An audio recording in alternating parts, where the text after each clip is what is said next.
All right, well, thank you for joining us here for another Health Truth Live video. We just wanted to take a minute and bring up a current event, a topic that's all over social media right now.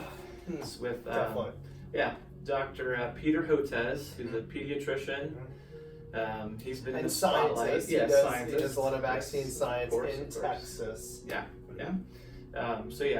He's been in the spotlight a lot lately with Joe Rogan, RFK, and it's hit some mainstream outlets as well. Yeah. They've talked about this potential of a debate between RFK and Dr. Peter Hotez on the merits of vaccination, specifically with respect to COVID, from what I understand. But yeah, this is some of the things that we're talking about. Right. Yeah. So with him specifically, why do you think he has become the poster child for freedom of speech? How is he the one that's dictating and kind of controlling this? And what's interesting is I think that question brings up how can he become that poster child of freedom of speech? And I think a part of that is because he and experts like him, as good as their intent may be, they have been wrong on so many fronts over the past few years.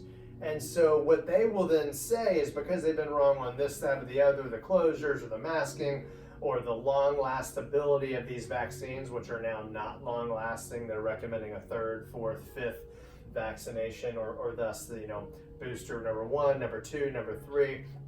And again, the point is that when they have been shown to be wrong, they will say that the science has evolved or changed.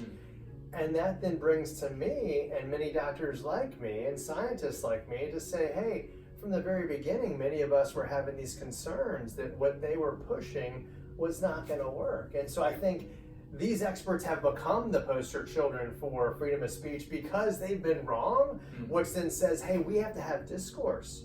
We have to be at the table as well. Doctors like me and scientists like me there's thousands, tens of thousands of doctors that are speaking, empowering patients, empowering you as individuals to ask good questions.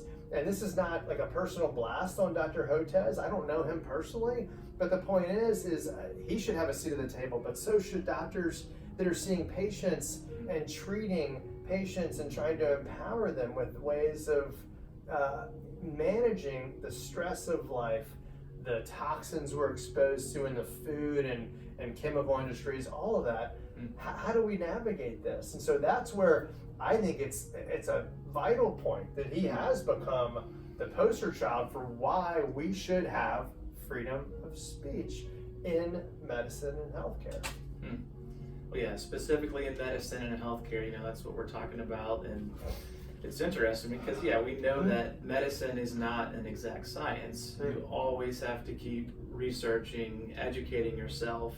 And it seems like that was a big problem throughout the pandemic the last few years. It was, this is the way, this is the solution, there's no alternatives, and so there was no openness to hear these other sides of the story and to look at these other studies that were done.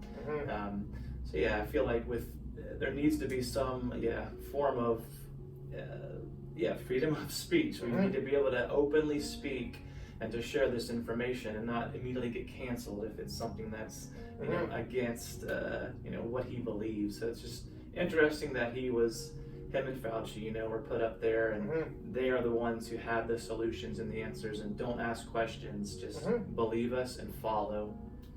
Absolutely. And so how do you feel when that happens and you're told that, hey, I am the arbiter of truth, and you've got a white coat on telling everyone how they should believe, how they should act, what they should do, what they should put in their body? I think you don't feel safe. It makes you feel, like that's a dangerous thing to allow one person or a couple individuals to have that much power over you. I mean, they're basically able to control you and your family.